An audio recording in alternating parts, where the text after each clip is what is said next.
Is my screen visible? Yes, ma'am. Yes, ma'am. Yes, ma'am. All right.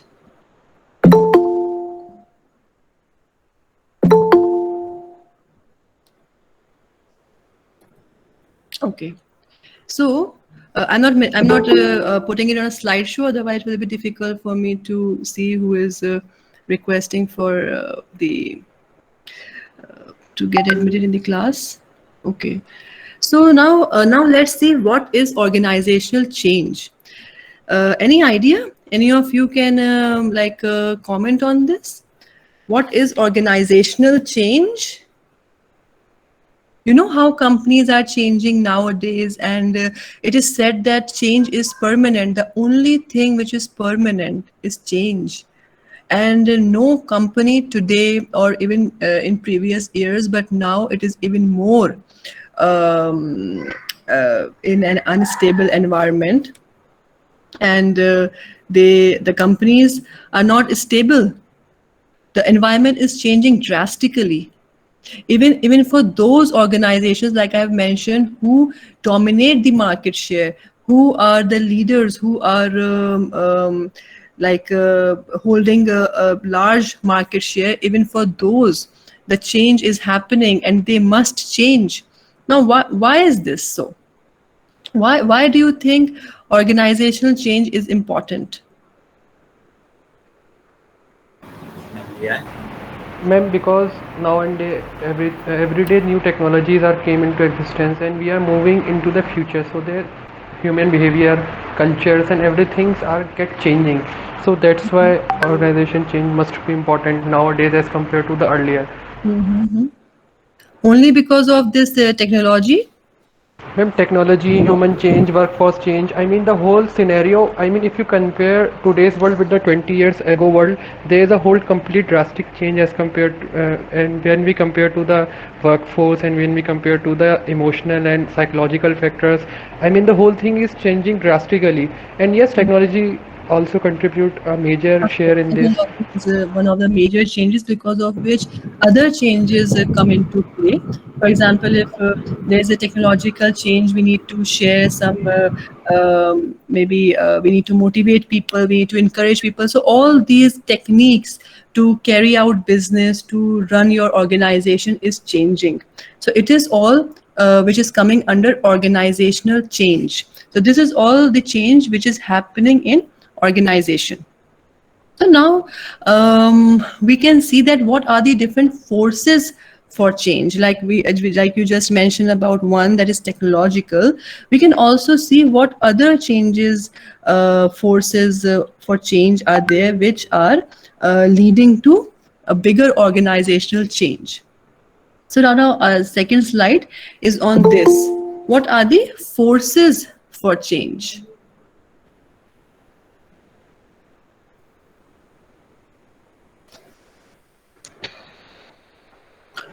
Okay. So first is the nature of the workforce.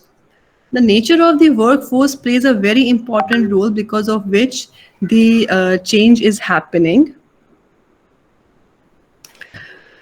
Because nowadays, like people are coming from one country to other for work, so there's a cultural difference. The cultural diversity is there, and this is all something which So we will go little quickly.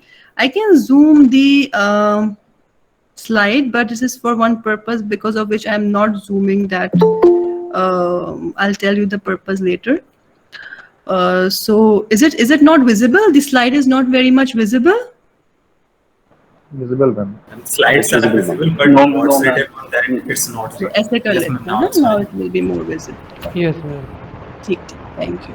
So it is something which you all know, but since we have to cover the topic, so let's make it interesting. You can think of examples, I'll also think of examples. So let's consider this as a discussion. Okay, so nature of the workforce, how is it a major force for change in the organization. Like we all know that people from different locations are coming. For example, in South, people are coming, going from North, from Delhi, and then they face culture diversity. They see how the people there are behaving, what they are eating, or how they are talking, how they are behaving with each other, what kind of values they are having. So and if people from other location coming to north, they are also facing the same issues, and this could also be extended to different countries. Like people are supposed to go for some job in their headquarters in different countries, so they also face culture diversity. So because of which there is a very much need for organizational change. The change is um, happening because of culture diversity as well, right? Because then definitely if you have people from different cultures, you have to act accordingly. You can't follow your old styles of working. You cannot talk to everybody in the same manner. You have to deal with different people differently. Same way, aging population, some people are maybe older in the organization, and because of which they need to change, bring change in their methods, in their behavior. They cannot treat people of all age groups in the same manner. Same way, just like I mentioned, immigration, outsourcing, that's also an important factor, which is one of the forces of change. Then comes technology. Like, I don't need to mention, but since let's talk about it.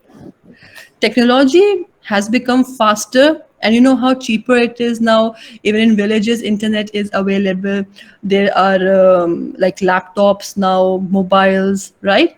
So we did not think about this maybe 20 years back. This wasn't something which was in anybody's mind, but because of technology, the change has happened. You see how Facebook, LinkedIn, everywhere in the social networking sites also, about the organization, how much it is written. If you open LinkedIn, you see about organizations information, how people are telling about their organization, how well they are treated there, or what their achievements have been. So that is something which has led to the which has led to the organizational change. Because when they see that people are, for example, if we talk about the social networking sites, we see how people are writing about their organization. So organization becomes very conscious. They know that, okay, because of this also they may be appreciated, or they may not be appreciated on websites. Another aspect of technology is in the competition, which I would take up in the competition thing. But here we can talk about this aspect. Then economic shocks. Would anybody like to say anything about the economic shocks? Let's participate. Like for the current scenario, we can Ma'am, take can the you please example of zoom a COVID. little? Like there are certain economic shocks, economic crisis, various companies are facing, and various challenges. अच्छा, अब तो Covid हो गया. Otherwise before Covid there were different economic shocks, recession आया, Yes, ma'am. है ना? 2008. Yeah, so that was another reason. Ma'am, excuse me. Can ji, you please zoom a little more? अच्छा ठीक है. Please zoom a little more. Fine, fine, fine. Okay, thank you. तो economic shocks आए because of, जैसे हम अगर past से बात करें तो recession was there, global recession was there, like your friend mentioned. Usman, you mentioned. No, ma'am. अच्छा, I just missed the name. Who mentioned? Ma'am, Aditya, Aditya. Aditya. Yes, Aditya. ma'am. Right, Aditya. Okay. And now you all have witnessed how the COVID-19 has affected all the organizations. So many shops have been closed. If we see in a narrow manner, how so many companies have shut down their themselves because of this change. that has come as an economic shock, because of which there has been a fall in the global market as well. You must have seen how the share prices must have gone up and down as well, right? So this is another reason why organizations are forced to change themselves.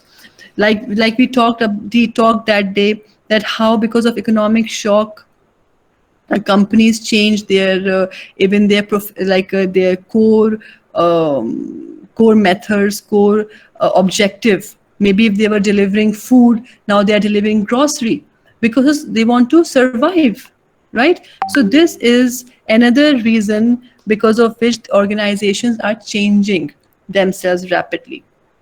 Then comes competition. Competition, of course, because of the recession, because of the global competitors, mergers are happening, and there are so many change in the government regulations and rules.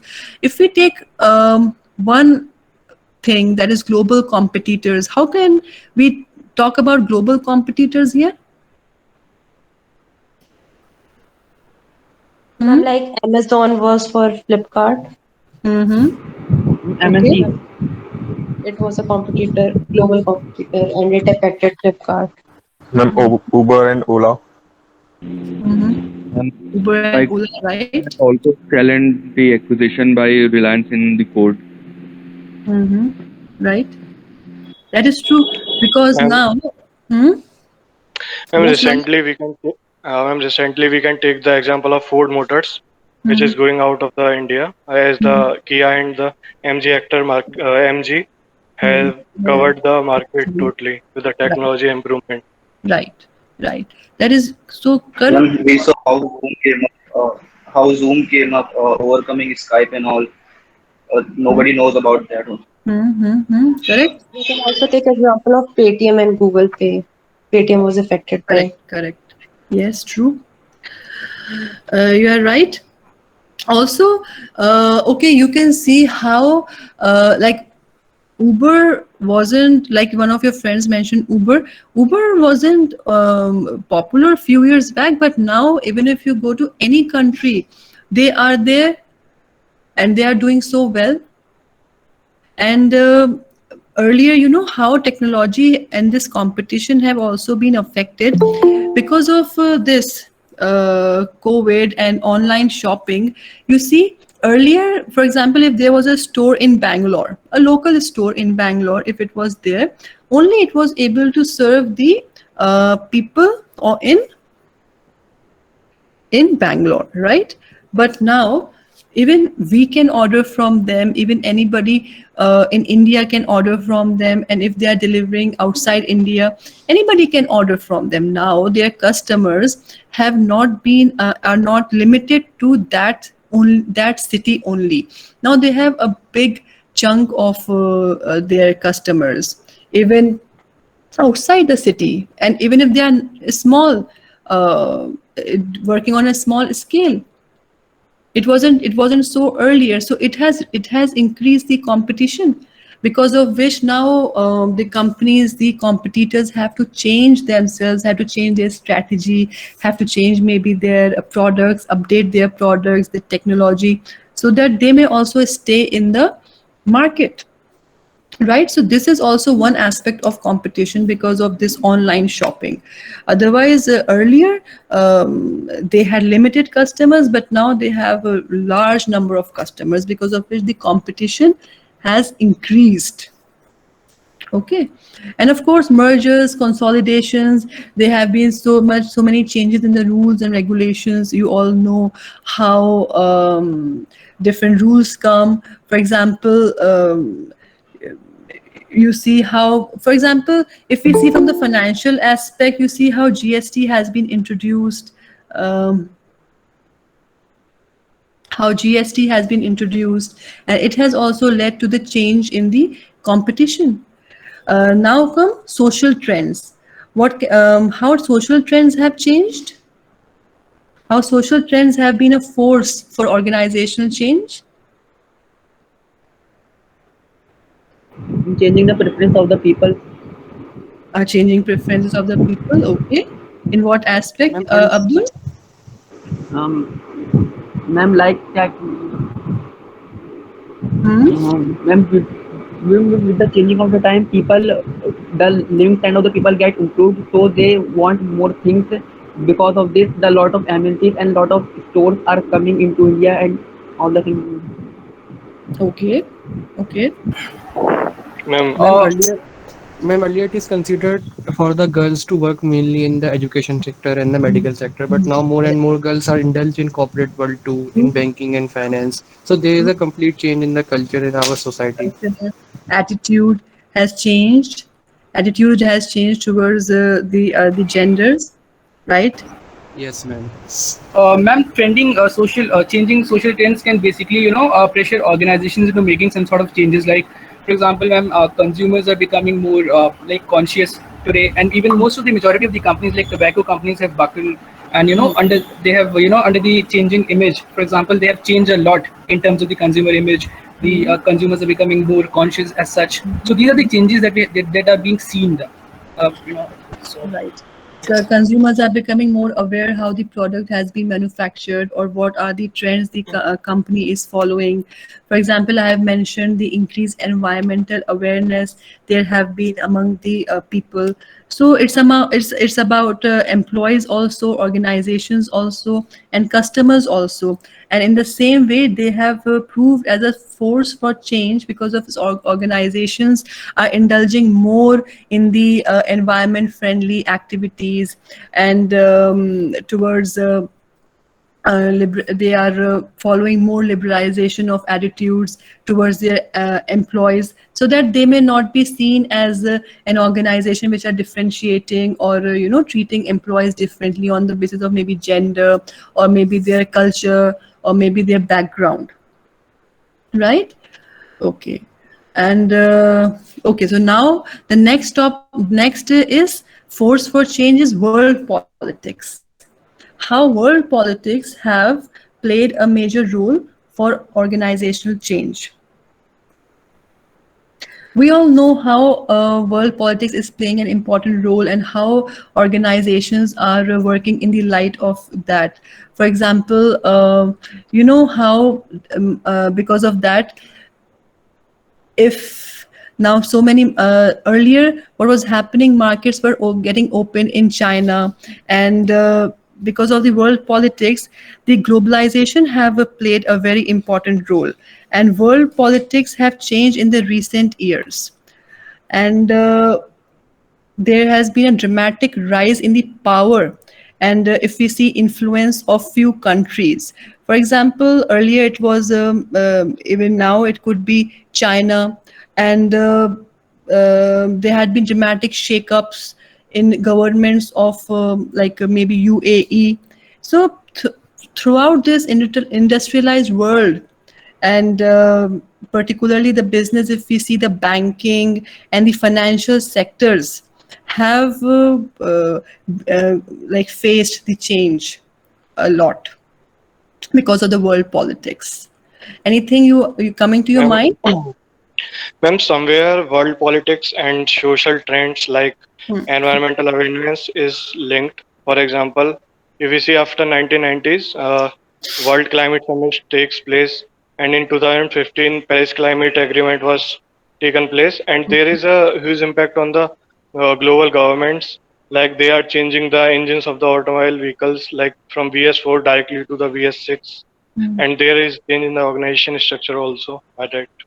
Right. So That's a good point. Yes.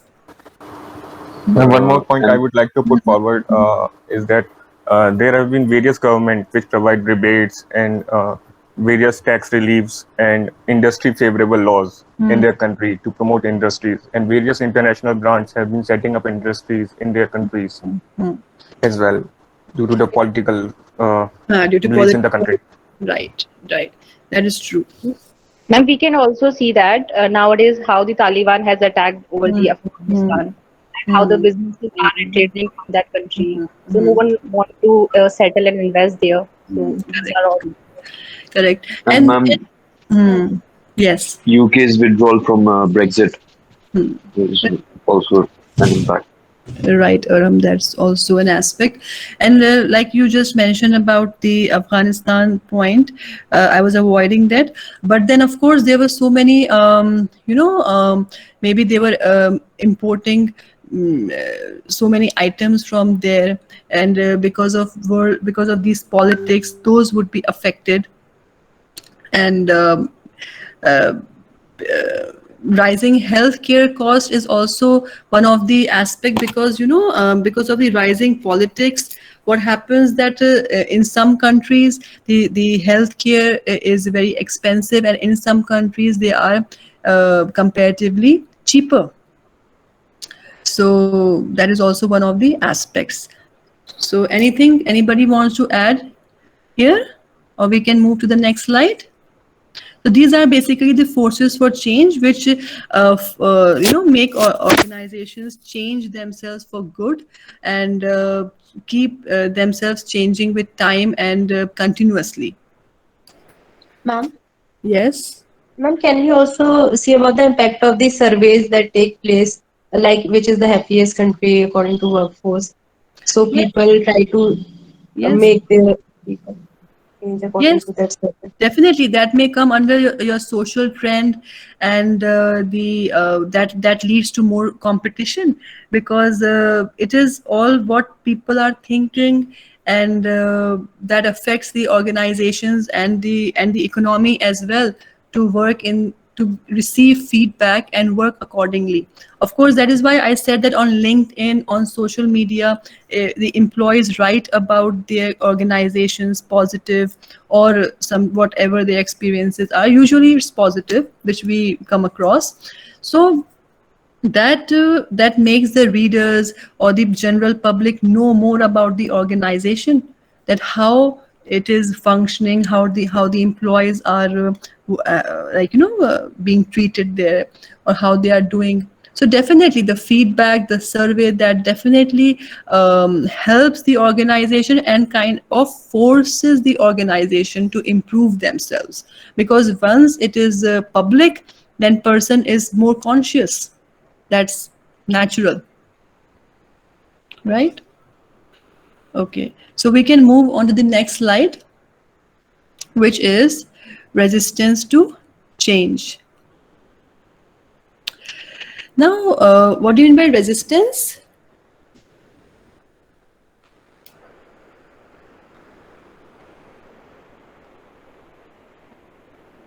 Okay. It's fun to oppose something. Okay. Ma'am, hindrance. Hindrance. Okay.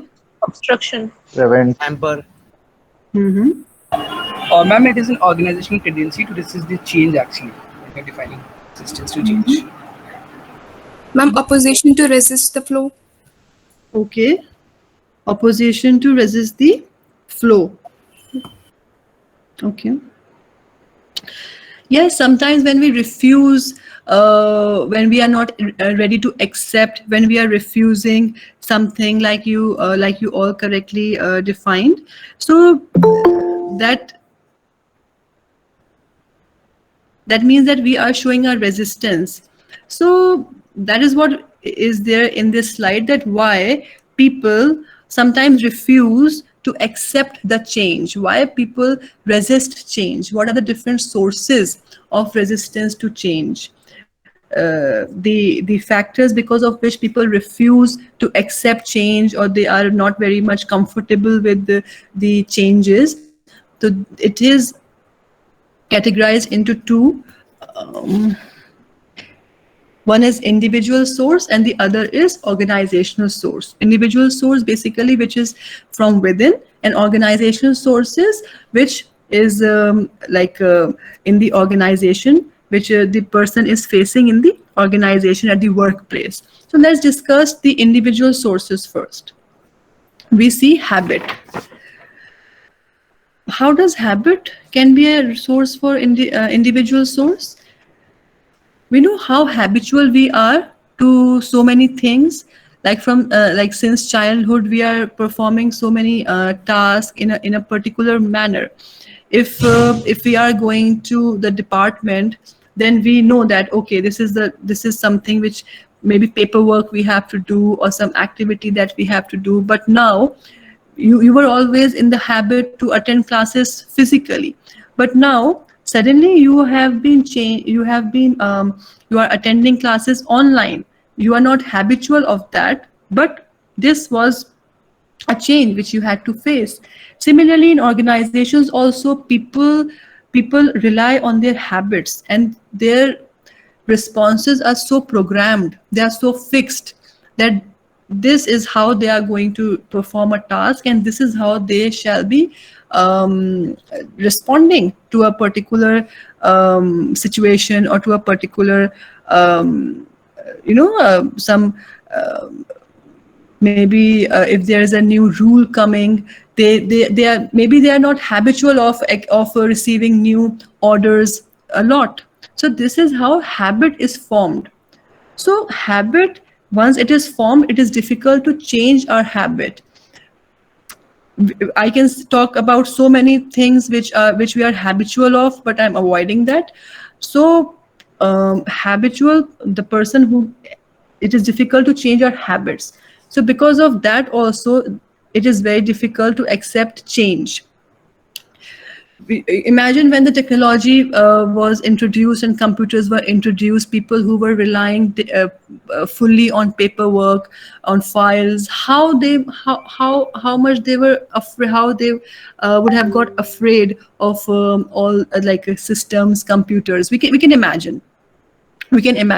Similarly, even nowadays, when the COVID happened, how difficult it must have been for the people to conduct online meeting, especially people of old age who are working in organizations, because they are not habitual of that, using mobile phones for meetings. Usually people have smartphones, old age people, but they usually use only for call, making a call or receiving a call. So this is how habit plays an important role as a source of resistance to change. Then comes security. How can we define security as a source for resistance to change? Then we can take the example of SBI, sorry, the RBI. In the 1988, the RBI issued a guideline that the banking system must be computerized, and the workers, banking workers, which were clerks, they feared that they might lose their jobs, so they went on the strike, resisting the change that the computers might take their job, and they will be jobs will be laid off. Right. So here with security, from security, what we means, security of job, security that okay, they will earn this much amount at the end of the month. This is how they feel secured. They feel they are safe. Right. This is what we mean here. This is you also meant, right? So people with high need for security, people who are very much inclined towards security, are likely to resist change, because when they hear that change is going to happen, that threatens their feeling of that their job is safe, their job is secured. That feeling is threatened. So that is also an individual source, because this feeling comes from within, right? And that is why strikes happen in the organization whenever the administration is imposing a new rule. Why do people go for a strike? Because they think that that would hamper, or that would threaten the security. Their job may not remain secured in the long run. This is also one of the factors because of which people go for a strike. And of course, there are many other factors. Then comes economic factors. It's very simple, as the name suggests. Can I hear from somebody else?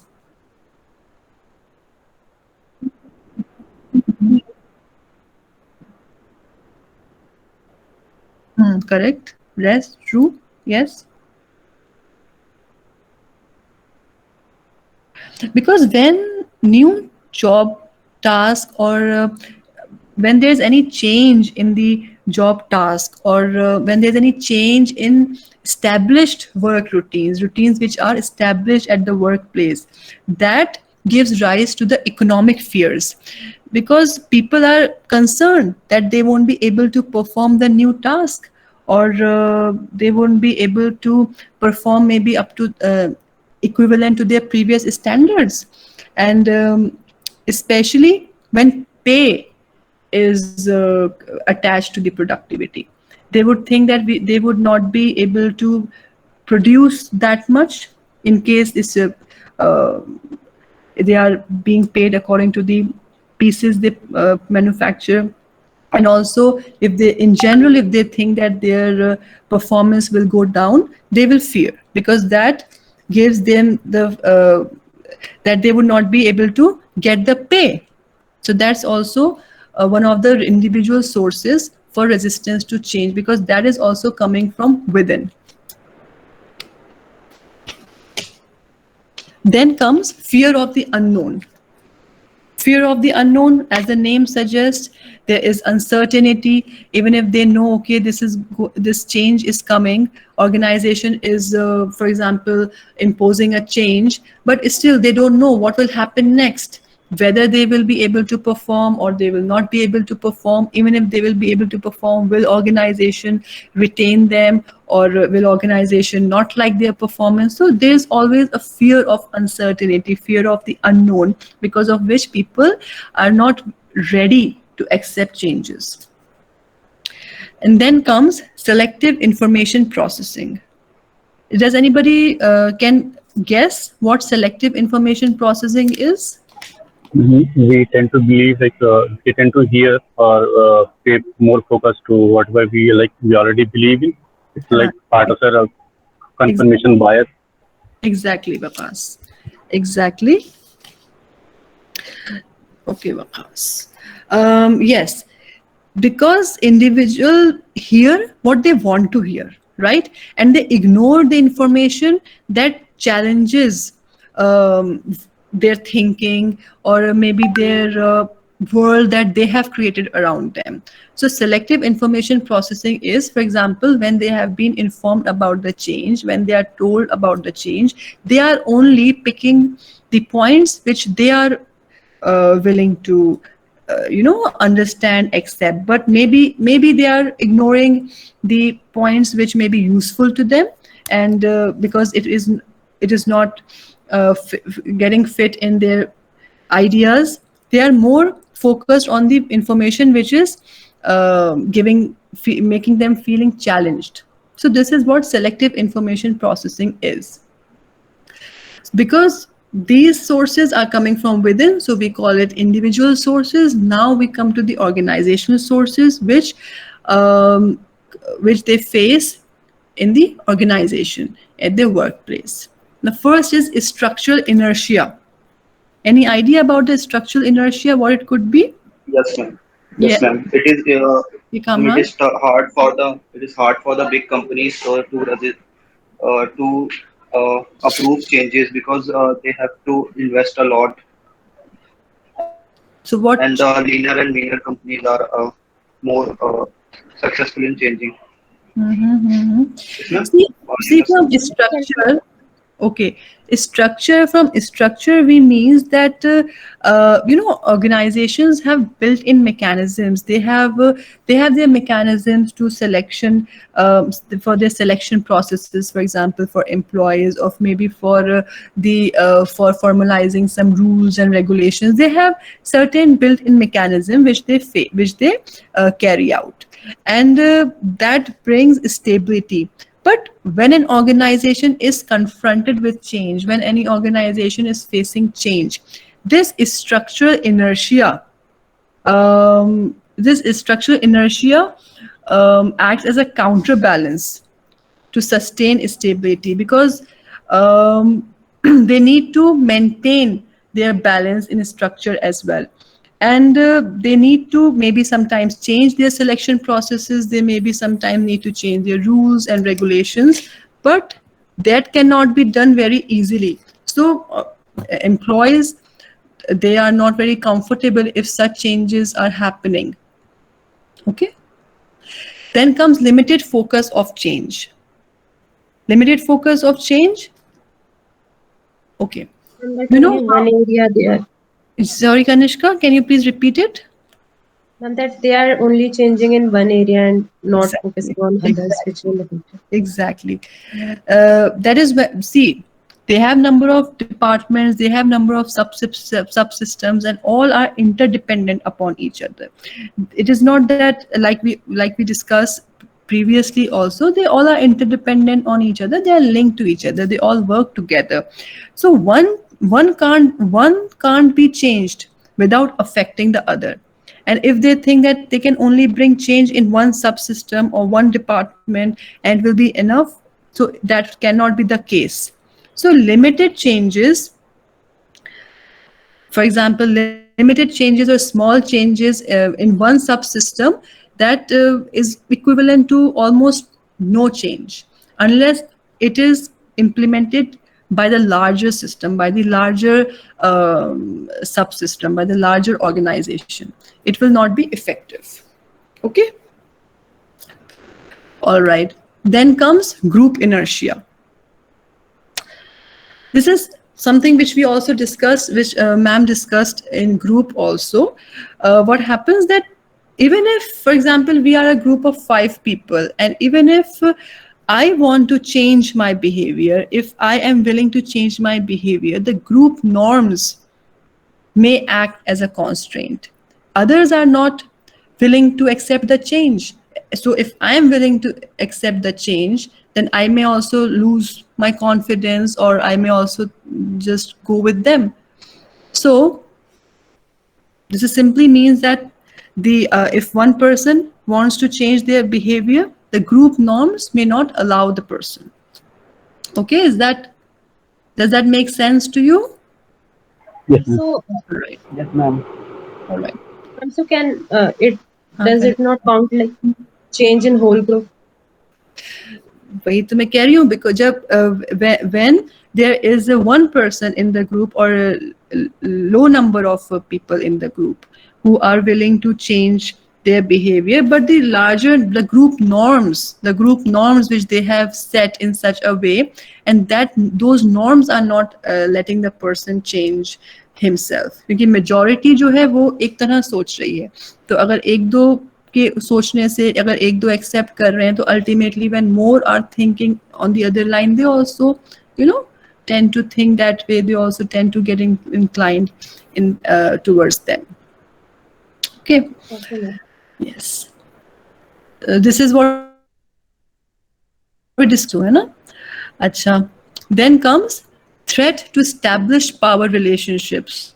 This is also simple as the name suggests. Anybody? Shafi, are you there?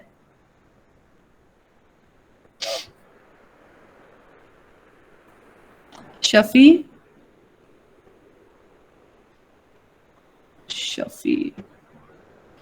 Okay. Nadia.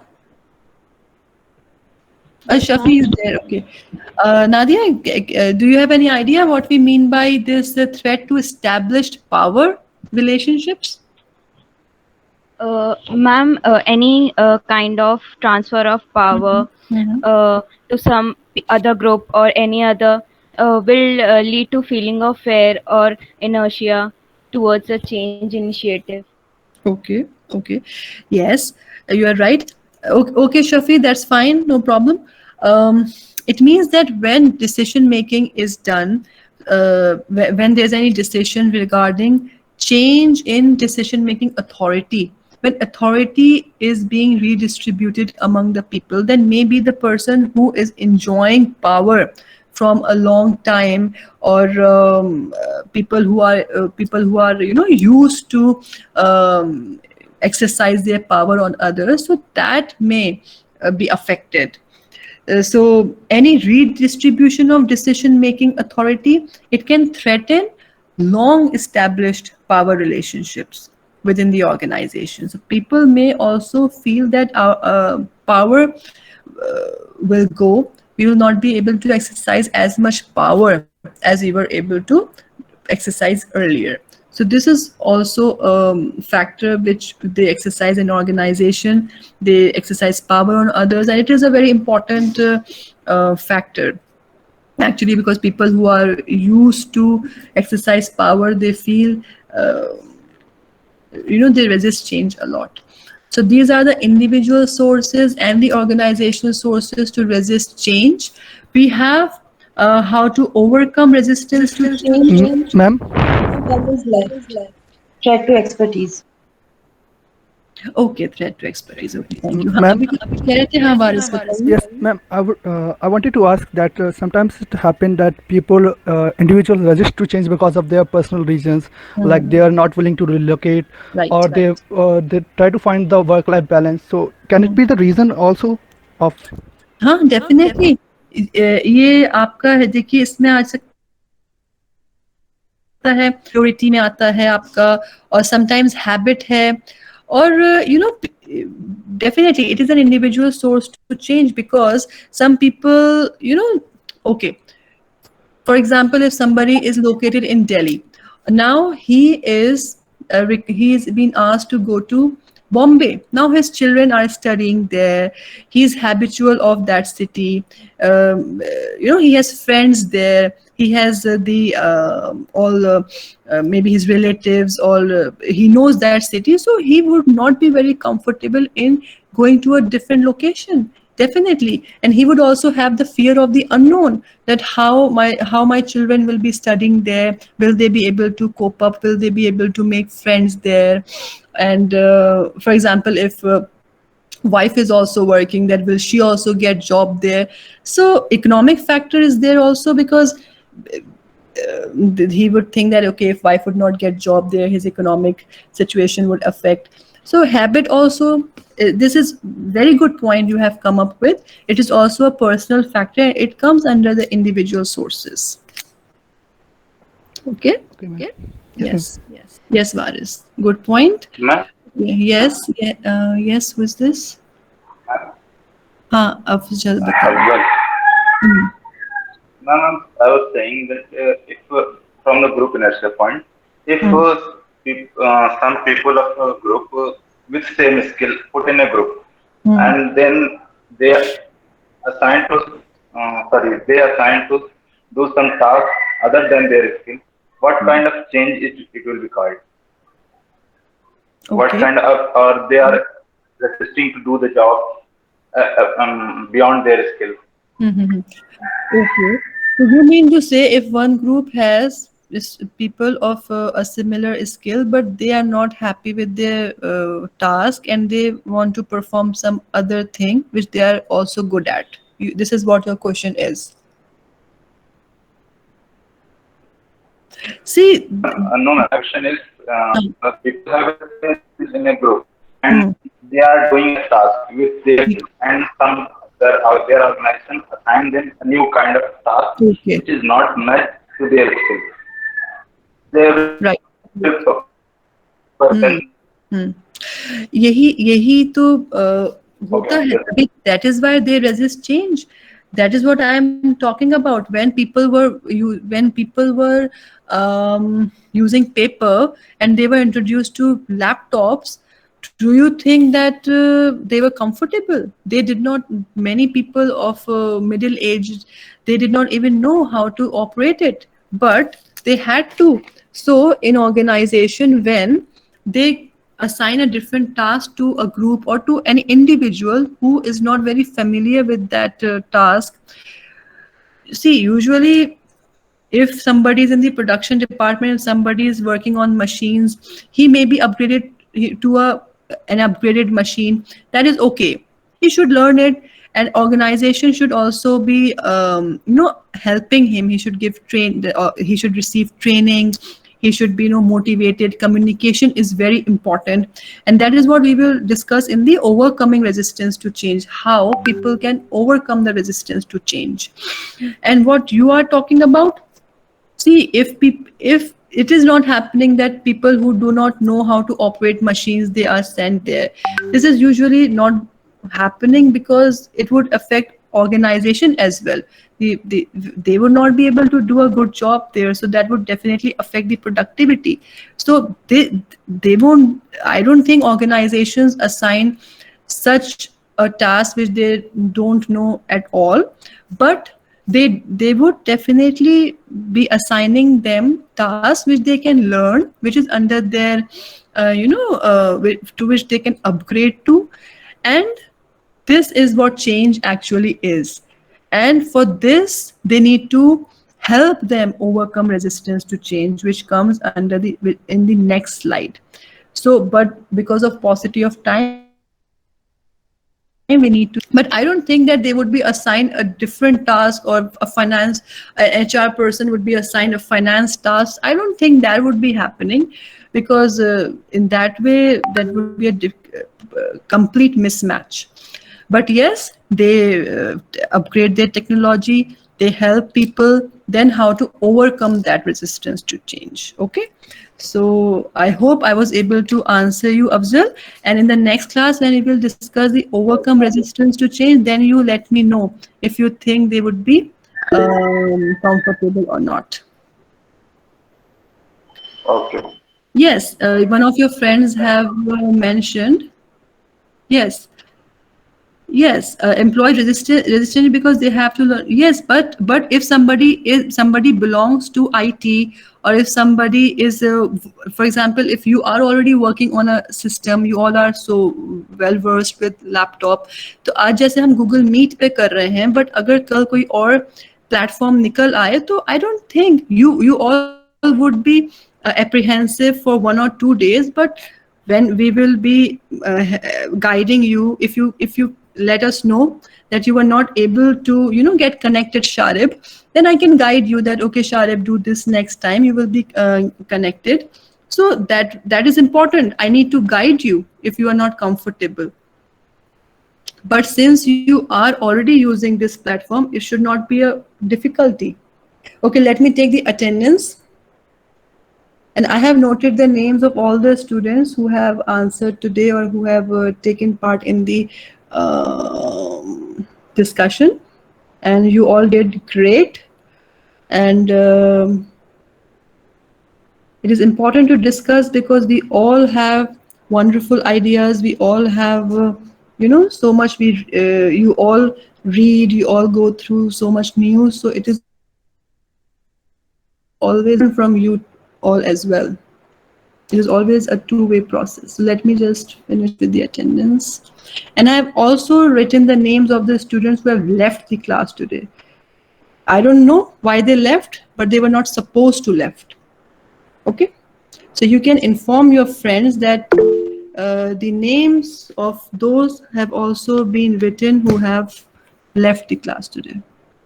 I can name a few, but I have to check these with the attendance, because some might be coming in or going out. So I'll check that. And just let me read this introduction of this. Correct. Okay, Oneza, thank you for this information. Yes. All right. So you have class at 12:55. Okay, you are already late. Okay. Thank you very much. Thank you, ma'am. Thank you, Thank you, ma'am. ma'am. Thank Thank you, you, ma'am. ma'am.